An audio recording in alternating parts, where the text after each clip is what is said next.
भारत में एक ऐसा मंदिर है जिसके रहस्य के बारे में आज तक कोई नहीं जान पाया। ये मंदिर देश से लेकर विदेश तक अपने कुंड के लिए मशहूर है। दरअसल इस मंदिर में एक ऐसा कुंड है जो हमेशा ही पानी से भरा रहता है और इस कुंड में नहाने के लिए साल भर लोगों का तांता लगा रहता है। जी हाँ, हम बात कर रहे हैं बर्बरिक कुंड यानी श्याम कुंड के बारे में, जो भारत के राजस्थान के जयपुर में स्थित एक मशहूर मंदिर खाटू श्याम बाबा के मंदिर का हिस्सा है।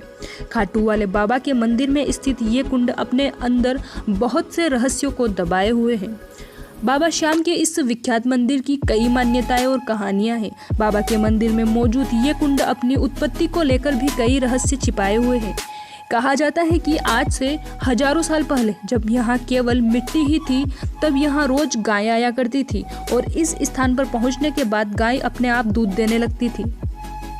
रोज हो रहे इस घटनाक्रम को देखने के बाद आसपास के इलाके में रहने वाले लोगों ने वहां खुदाई का काम शुरू कर दिया और जब उन्होंने गड्ढा खोदना शुरू किया तो उनका सामना एक गजब रहस्य से हुआ। दरअसल खुदाई करते हुए जब वो लगभग 30 फीट तक नीचे पहुंचे तो उन्हें एक बक्सा मिला था। बर्बरिक कथाओं की माने तो इस बक्से के अंदर महाभारत काल के बर्बरिक का असली सिर मौजूद था, जिसके बाद वहां मौजूद लोगों ने इस बक्से को ले जाकर उस समय के राजा रतन सिंह को दिया। चौंकाने वाली बात तो ये रही कि जिस स्थान से वो शीश प्रकट हुआ, ठीक उसी स्थान से पानी का तेज प्रभाव शुरू हो गया, जिसे आगे जाकर श्याम कुंड कहा गया। हर साल लगने वाले मेले में आने वाले भक्त पहले इस कुंड में आकर नहाते हैं और फिर जाकर बाबा के दर्शन कर सकते हैं। बर्बरिक महाभारत के एक महान योद्धा थे। उनके पिता घटोत्कच और माता अहिलावती थे। बचपन से ही बर्बरिक को उनकी माँ ने सिखाया था कि युद्ध हमेशा ही हारने वाले की तरफ से करना चाहिए और बर्बरिक भी हमेशा इसी सिद्धांत को याद में रखकर युद्ध भूमि में जाया करते थे।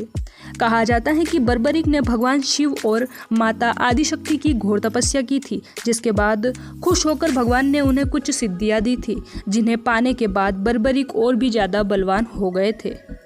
जानकारी के मुताबिक इन शक्तियों का प्रभाव इतना ज़्यादा था कि वो महाभारत जैसे विशाल युद्ध को भी पलक झपकते ही बंद करवा सकते थे और युद्ध में भाग ले रहे सभी वीरों को मौत के घाट उतार सकते थे।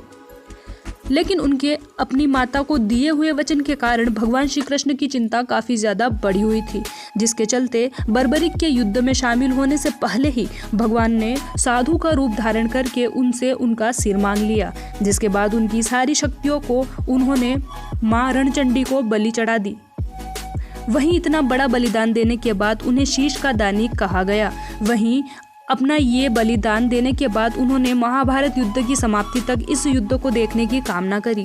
बलिदान से खुश होकर श्री कृष्ण ने वरदान देकर उनके सिर को एक पहाड़ पर रख दिया। इसके बाद बर्बरिक ने पूरा युद्ध देखा। श्याम कुंड को लेकर कई तरह की मान्यताएं जताई जाती हैं। कहा जाता है कि श्याम कुंड में नहाने से कई पाप दूर हो जाते हैं और अगर कोई बाबा के दरबार में पहुंचकर अच्छे और निश्चल मन से कुंड में स्नान करता है तो उसे एक नया शरीर मिल जाता है। इसके अलावा अगर कोई हारा हुआ, उसका कोई काम न हो रहा हो और वो जाकर बाबा के कुंड में स्नान करे तो बाबा हारे का सहारा बनकर उसका साथ देते हैं। इसके अलावा इस कुंड में नहाने से शरीर और मन दोनों की ही अशुद्धियों का नाश हो जाता है।